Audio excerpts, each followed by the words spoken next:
Bismillahir Rahmanir Rahim. Assalamu alaikum wa rahmatullahi wa barakatuh. Welcome to this episode with Surah Yusuf.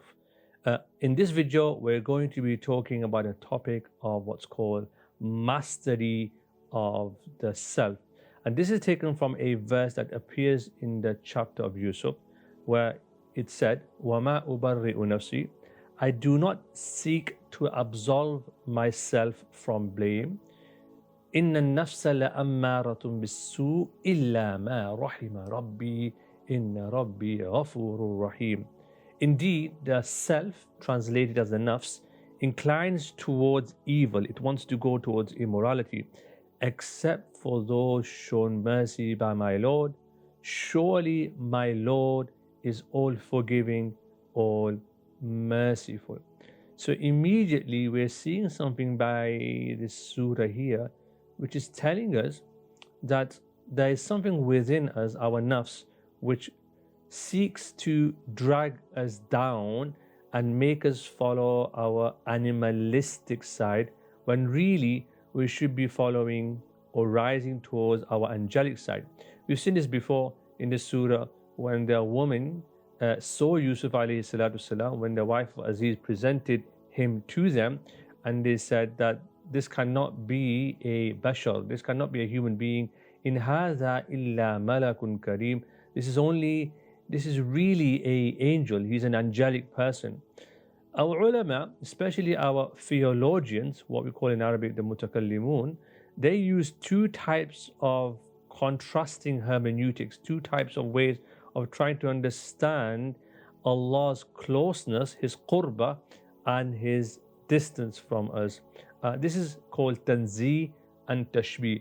Tanzee basically means that Allah is utterly transcendent or dissimilar to us, and Tashbih is this idea of similarity. We've heard of this word Tashbih before because many people invoke this idea of Tashbih or Tashabbuh to tell Muslims that they must remain different from other people so that we don't pollute our religion. So the former dissimilarity, Tanzee, emphasizes this idea of difference, whereas Tashbih emphasizes this idea of similarity. And what the ulama tell us in this field, and the mutasawwifin, the ulama tasawwuf tell us, is that we should try to embody in our lives Allah's attributes. So to give you an example, generosity. Allah is generous. He gives to everyone without exception. And so in our lives, we should try to mimic or imitate that attribute of God by being generous in spirit, by being good to people, by giving our time, our energy, our money, our investment to helping other people. Now, this is one side of it. But in the same ayah, Yusuf alayhi salatu wasalam also tells us that what really brings us down is following our animalistic side, following our nafs. And the ulama tell us that there are three levels in the nafs when it comes to the nafs and the sort of freedom that we seek from the nafs. The first one is what's called the Amarat bis-su, as mentioned elsewhere in the Quran. This is the nafs that incites towards evil. So a person who doesn't control their desires and fails to rise above their animalistic side is always engaged in immoral or indecent acts. And of course, this month of Ramadan is all about restraining our animalistic side. Then the second level above the Amaratun bis-su is what's called the Lawwama. A translation for that would be the reproaching soul.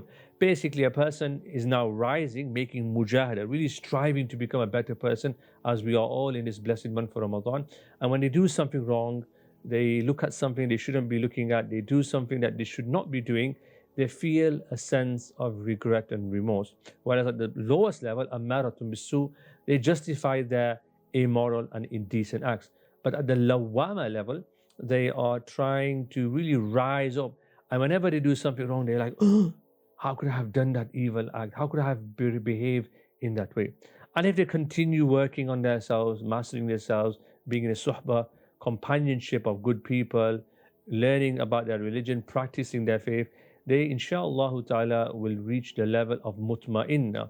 And Mutma'inna is a soul or a self that is at peace. This is where it's really rise from the animalistic side, from the Amaratun bis-su to the Lawwama, and reach this highest level, this third level as mentioned in the Quran, an-nafsul mutma'inna, a soul that is at ease. So whatever's happening out there, they are masters of themselves. So they really are a king in this world, or a queen in this world, because when you master your desires, you have control over your desires, your shahawat, you're really a king in this world.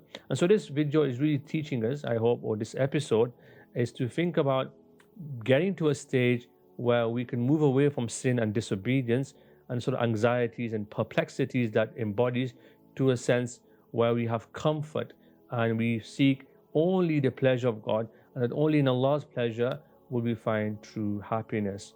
I hope you found that useful. I'd love to hear what you think about these 3 levels.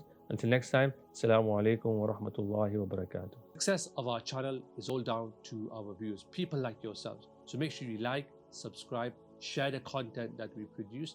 And if you really want to support us, you can do financially. The link is provided here. And we'd love for you to be on this journey with us of spreading the sacred knowledge and guiding people to the truth of Islam.